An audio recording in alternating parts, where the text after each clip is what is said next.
विठ्ठल नेमका कोणता खरा, माढ्याचा की पंढरपूरचा? आता देव म्हटलं तर खरं खोटं असं काहीच येत नाही. भक्तांसाठी तो खराच असतो. पण वादच असा आहे की देव सुद्धा खऱ्या खोट्याच्या मध्ये अडकलेला आहे. सध्या सगळीकडे वारीचं वातावरण आहे, पण दरवर्षीप्रमाणे हा वाद सुद्धा पुन्हा उफाळून बाहेर येतो की विठोबाची मूळ मूर्ती कोणती, माढ्याच्या मंदिरातली की पंढरीमधली? कमरेवर हात ठेवून विटेवर उभा असलेला त्या विठुरायाची मूर्ती सगळ्यांच्याच डोळ्यात भरते, मनाला समाधान देते. पण कधीतरी कुठेतरी तुम्ही हे ऐकलंच असेल की पंढरपूरची जी विठ्ठल मूर्ती आहे ती खरी नाहीये. अनेकांना बुचकळ्यात पाडायला लावेल अशीच ही गोष्ट. मुळात हा संवेदनशील विषय असला तरी कित्येक वर्षांपासून याच विषयावर राज्यात वादंग सुरू आहे. काही म्हणतात माढ्याचा विठोबा खरा, तर काही म्हणतात पंढरपूरचा विठोबा खरा. पण हा विठ्ठल मूर्तीचा नेमका वाद काय? मूळ मूर्ती कोणती, पंढरपूरची की माढ्याची? या सर्व गोष्टींवर प्रकाश टाकूया. पण त्याआधी गाजावाजाला सबस्क्राईब करायला विसरू नका आणि आमच्या नव्या अपडेटसाठी बेल आयकॉनवर क्लिक करायला विसरू नका. नमस्कार, तुम्ही पाहताय गाजावाजा.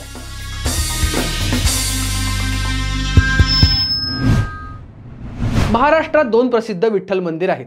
एक आपलं मूळ पंढरपूरचं आणि दुसरं पंढरपूरपासून जवळपास 50 किलोमीटर दूर असलेलं माढाचं.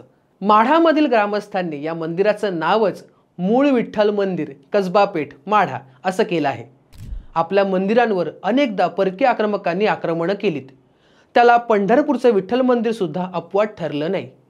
त्यामुळे विठ्ठल मूर्ती अनेकदा मंदिरातून हलवल्याचंही सांगितलं जातं. यावेळी मूर्ती बाटवली जाऊ नये म्हणून पुजारी ती एखाद्या तळघरात लपवायचे, विहिरीत सोडायचे किंवा दुसऱ्या ठिकाणी ती पाठवून द्यायचे.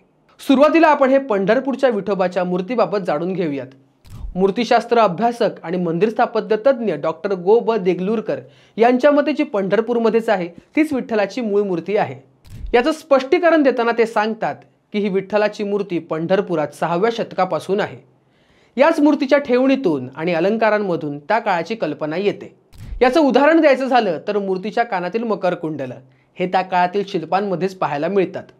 याशिवाय दोन्ही हात कमरेवर असलेली एक विष्णू मूर्ती सुद्धा 5व्या शतकात मध्य प्रदेशच्या उदयगिरी लेणीत सापडली होती.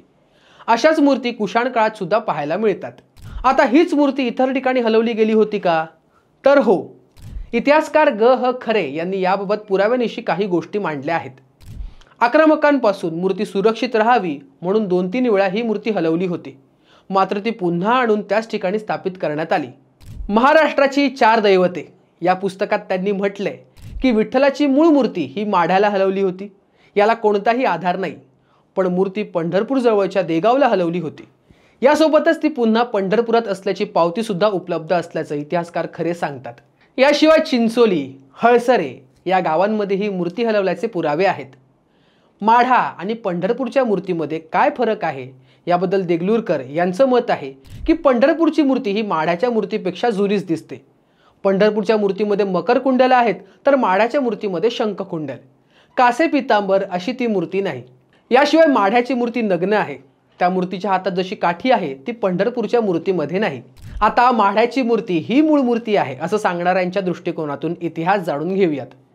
इतिहास संशोधक राची ढेरे यांच्या संशोधनावरून 80च्या दशकात बराच वाद झाला होता. त्यांनी माढ्याचा विठुराया हाच खरा आहे असे आमच्याकडे पुरावे आहेत असं त्यांनी म्हटलं होतं. पाहायला गेलं तर माढ्यातलं मंदिर गजबजलेलं नाही, पण तरीही ही मूर्ती प्राचीन असल्याचं ढेरे सांगतात. ते आपल्या लेखांमध्ये मांडतात की स्कंद पुराणातील पांडुरंग महात्म्य या संस्कृत रचनेपासून ते सावतामाळी यांच्या अभंगांपर्यंत पंढरपूरच्या विठ्ठलाचं जे वर्णन सापडतं अशी मूर्ती पंढरपुरात नाही.